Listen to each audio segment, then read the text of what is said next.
Hai guys, kalau belum nonton recap sebelumnya, tonton dulu biar nyambung ya. Nah, di episode 7-8 ini kira-kira gimana ya kelanjutan Mary sama Wooju? Setelah Wooju ngaku suka, apa mereka bakal makin dekat atau malah makin canggung? Yuk, kita lihat bareng-bareng. Setelah Wooju menyatakan perasaannya, Mary tampak kebingungan dan ragu. Ia mulai memikirkan alasan kenapa Wooju bisa menyukai seorang janda sepertinya, dan membayangkan bagaimana reaksi keluarga Wooju nanti jika tahu. Namun Wooju tetap tenang dan meyakinkannya bahwa hal itu bukan masalah baginya. Mary yang masih grogi malah jadi menanyakan hal-hal aneh seperti di mana Wooju tinggal, dan apakah ia punya tabungan, membuat suasana jadi agak canggung. Wooju sempat salah paham, mengira Mary khawatir ia akan menumpang di rumahnya jika mereka bersama. Akhirnya, Wooju menyuruh Mary untuk melupakan apa yang baru saja ia katakan. Mantan pacar Mary datang mencari dirinya, dan tanpa sengaja bertemu Wooju juga. Dengan santai, Wooju memperkenalkan diri sebagai kenalan Mary sekaligus pemilik rumah itu, bahkan bilang kalau Mary bekerja di sana.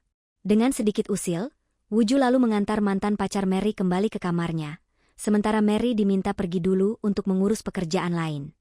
Nenek Wooju mulai curiga setelah membaca laporan keuangan perusahaan, dan menyuruh asistennya menyelidiki siapa yang terlibat. Di waktu yang sama, Jang Han-gu datang menemuinya untuk membahas rencana pembangunan cabang baru di Texas. Mereka kemudian makan bersama dengan seorang direktur bernama David. Tapi acara makan itu, terungkap kalau David diam-diam bekerja sama dengan Han-gu tanpa sepengetahuan nenek Wooju. David juga menyinggung soal firma konsultannya yang ditutup, dan Han-gu dengan tenang membenarkan, sambil memperingatkan agar hal itu tidak bocor ke siapapun.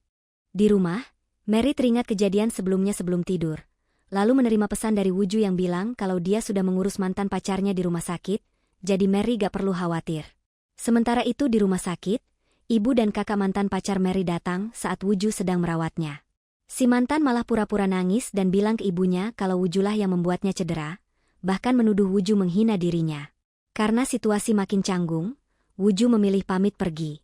Setelah itu, ibunya menanyai alasan anaknya datang ke Mary. Si mantan mengatakan, kalau dia cuma ingin minta maaf mengenai perlakuan ibunya dan mengakui telah putus dari pacarnya yang kaya itu. Ibunya lalu menelepon Mary, memintanya datang ke rumah sakit, tapi Mary menolak tegas, dia gak mau lagi berurusan dengan mereka.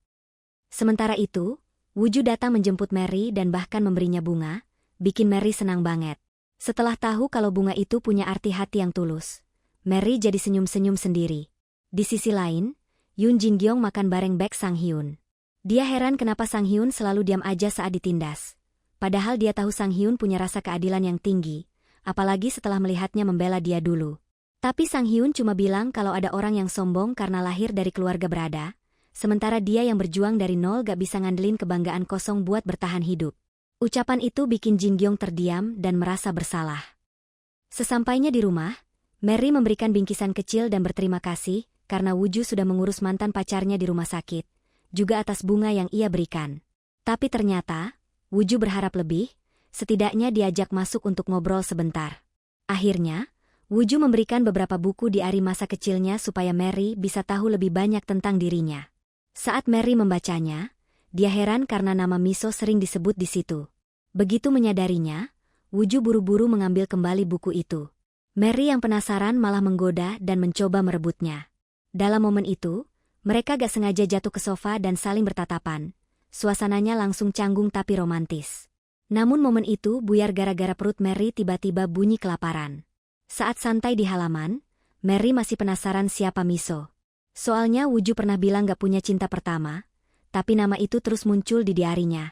Wooju cuma bilang Miso artinya orang misterius. Lalu senyum aja tanpa menjawab, bikin Mary makin bingung. Yoon Jin-gyeong yang lagi mabuk mulai ngomong hal aneh ke Baek Sang-hyun. Nanya apakah dia cantik dan kenapa cowok yang dia suka dari kecil gak pernah ngebales perasaannya. Sang-hyun bilang, kalau cowok itu gak ngerasa, berarti dari dulu dia udah nganggep Jin-gyeong cuma kayak adik sendiri. Tapi Jin-gyeong malah nangis, ngerasa dirinya gak punya pesona. Dalam keadaan setengah sadar, dia ngira mobil Sang-hyun yang datang itu jemputannya. Keesokan harinya, Wooju dan Mary sarapan di fasilitas komplek. Karena tahu kalau Baek Sang-hyun dulu pernah ngajak Mary sarapan di sana juga, Wooju sengaja pakai baju yang senada dengan Mary biar kelihatan kayak pasangan serasi. Tapi Sang-hyun keburu pamit karena ada urusan, jadi mereka gak sempat makan bareng. Sementara itu, Jin Gyong terbangun di rumah Sang Hyun dalam keadaan panik setelah sadar dia tidur di sana. Begitu mau kabur, Sang Hyun tiba-tiba balik, bikin Jin Gyong buru-buru pura-pura masih tidur. Setelah itu, Jin Gyong buru-buru kabur dari rumah Sang Hyun, tapi tanpa sengaja malah berpapasan dengan Mary dan Woo-ju di lingkungan perumahan yang sama. Mereka bertiga langsung saling terdiam dan kaget. Ngerasa harus jelasin, Woo-ju akhirnya buka suara soal hubungannya dengan Mary. Tapi Jin Gyong malah nyuruh Woo-ju untuk mundur sebelum neneknya tahu semuanya. Setelah beberapa hari, Jin Gyong menemui Mary untuk bicara berdua. Ia bilang supaya Mary gak melibatkan Woo-ju lagi, karena Woo-ju bakal mewarisi perusahaan neneknya dan gak seharusnya ikut campur urusan Mary itu. Mary yang baru tahu kalau perusahaan itu ternyata milik nenek Woo-ju langsung kaget dan merasa bersalah. Jin Gyong juga menambahkan kalau Woo-ju mungkin membantu Mary cuma karena rasa terima kasih. Ayah Mary pernah menolong Woo-ju saat kecelakaan dulu. Ucapan itu bikin Mary makin bingung dan kepikiran, apalagi saat teringat nama Miso di diari Woo-ju. Akhirnya, Mary memutuskan untuk pulang ke rumah ibunya. Dengan rasa bersalah, Jin Gyong akhirnya jujur pada Woo-ju bahwa dia telah membocorkan semuanya kepada Mary. Woo-ju kesal langsung pergi meninggalkan Jin Gyong untuk mencari Mary. Sementara itu, Mary sedang berjalan santai dengan anjingnya di kampung, sampai tiba-tiba Woo-ju muncul di depannya. Mereka pun bicara dari hati ke hati, soal masa lalu, tentang apakah Mary sebenarnya Miso di diari Woo-ju, dan tentang boneka yang dulu ia berikan. Mary menjelaskan kalau ia sudah berdamai dengan kematian ayahnya, dan itu bukan salah keluarga Woo-ju. Ia juga meminta Woo-ju untuk mengakhiri drama mereka kalau semua ini cuma karena rasa bersalah. Tapi Woo-ju menatapnya dengan serius dan berkata kalau ia melakukannya bukan karena rasa bersalah, tapi karena ia benar-benar menyukai Mary. Untuk membuktikannya, Woo-ju pun langsung menciumnya.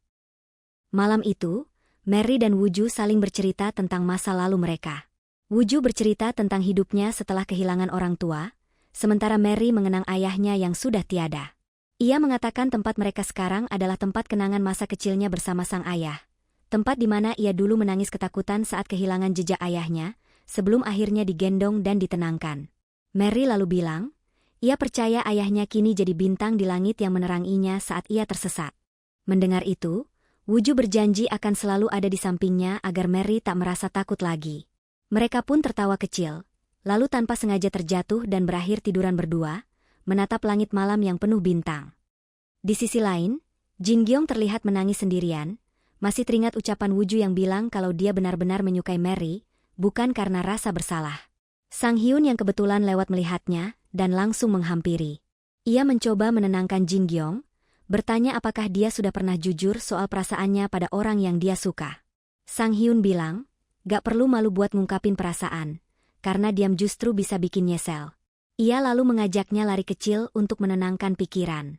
Di tengah-tengah itu, Jin Gyong akhirnya mengaku kalau dia tahu orang yang disukainya sudah menyukai orang lain, dan karena itu dia sempat berusaha menghalangi mereka, sesuatu yang kini justru ia sesali. Sementara itu, Ibu Mary mulai curiga dengan kedekatan putrinya dan Woo-ju. Ia pun menyuruh Woo-ju menginap di rumah, menempatkannya di kamar adik Mary. Tengah malam, Woo-ju malah menghubungi Mary, menanyakan apakah dia sudah tidur. Mary sempat senang, tapi ternyata Woo-ju cuma takut karena ada serangga di kamarnya. Dengan santai, Mary datang dan membuang serangganya, tapi tiba-tiba Woo-ju memeluknya. Momen itu nyaris jadi romantis. Sampai ibunya Mary mengetuk pintu untuk mengantar obat nyamuk. Woo-ju buru-buru pura-pura tidur, sementara Mary bersembunyi di balik selimut. Meski begitu, Woo-ju masih sempat berbisik manja kalau ibunya belum pergi, bikin Mary malah senyum malu-malu. Besok paginya, Ibu Mary mengajak Woo-ju sarapan bareng. Saat makan, Ibu Mary tiba-tiba nanya apakah Woo-ju tahu arti dari hidangan ayam betina itu. Woo-ju langsung jawab kalau itu biasanya disajikan buat menantu yang datang. Mary pun jadi bingung dengan arah pembicaraannya. Lalu, suasana makin serius. Ibu Mary mulai membahas soal pernikahan anaknya dengan mantannya dulu, dan bilang kalau dulu semua itu salahnya karena terlalu menekan Mary. Ia menatap Woo-ju dan berkata tegas, kalau keluarga Woo-ju nanti menindas Mary, lebih baik mereka gak usah menikah. Bagi sang ibu, yang penting Mary benar-benar disayangi. Setelah itu, mereka bertiga pergi ke makam ayahnya Mary. Di sana, Woo-ju mengucapkan terima kasih atas kebaikan ayah Mary dulu, dan juga minta maaf karena baru sempat datang.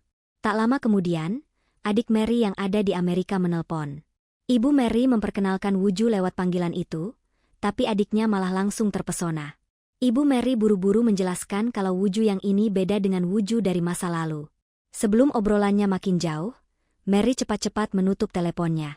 Sebelum pulang ke Seoul, Mary bilang ke Wuju kalau dia akan jujur ke Baek Sang-hyun.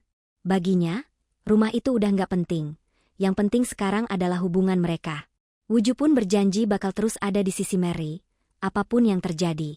Sementara itu, Jang Eun-soo mengantar ayahnya ke bandara untuk berangkat ke Amerika. Saat hendak berpisah, Eun-soo sempat bilang agar ayahnya jangan terlalu lama di sana, karena ibunya pasti bakal kangen.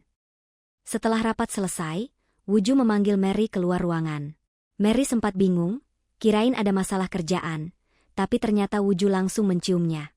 Dengan santai, Wuju bilang kalau Mary jangan secantik itu pas rapat, soalnya bikin dia nggak fokus.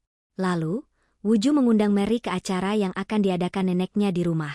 Sementara itu, mantan pacar Mary yang baru keluar dari rumah sakit datang ke kantor Wuju dengan niat menjebaknya biar dipecat. Tapi saat menunggu lift, dia nggak sengaja dengar obrolan karyawan yang ngomongin kalau Wuju dan Eun-soo bersaing jadi penerus perusahaan. Dari situ, dia baru sadar kalau Wuju ternyata cucu pemilik perusahaan, bikin dia langsung syok dan kehilangan harapan. Mary akhirnya bertemu langsung dengan nenek Wuju, yang juga pemimpin perusahaan tempat Wuju bekerja. Saat makan bersama, Mary tampak gugup sementara Wuju cuma senyum-senyum lihatnya. Nenek Wuju menasihati tim pemasaran bahwa dalam memasak, ketulusan itu penting, karena sekali berbohong, bohongnya bakal terus berlanjut. Ucapan itu bikin Mary terdiam. Setelah acara selesai, Jin Gyong datang menemui nenek Wuju dan tanpa sengaja berpapasan canggung dengan Mary. Di perjalanan pulang, Mary mulai merasa tidak enak hati setelah dengar gosip soal rencana pernikahan Wuju dan Jin Gyong. Malam harinya, Wuju teringat ucapan neneknya saat acara makan dan langsung menelpon Mary, bilang kalau dia mau menjemputnya. Tapi begitu bel rumah berbunyi, bukan Wuju yang datang, melainkan sang mantan, yang dengan nada kesal menuduh Mary menikmati pura-pura jadi istri orang. Dan begitulah akhir dari episode 7-8, hubungan Mary dan Wuju makin dalam, tapi masa lalu dan rahasia yang belum tuntas mulai datang satu persatu. Dengan kemunculan sang mantan yang tiba-tiba, kira-kira gimana ya kelanjutan hubungan mereka berdua nanti? Dramanya masih ongoing nih, jadi sabar dulu ya, tahan dulu rasa penasaranmu, jangan keburu baper.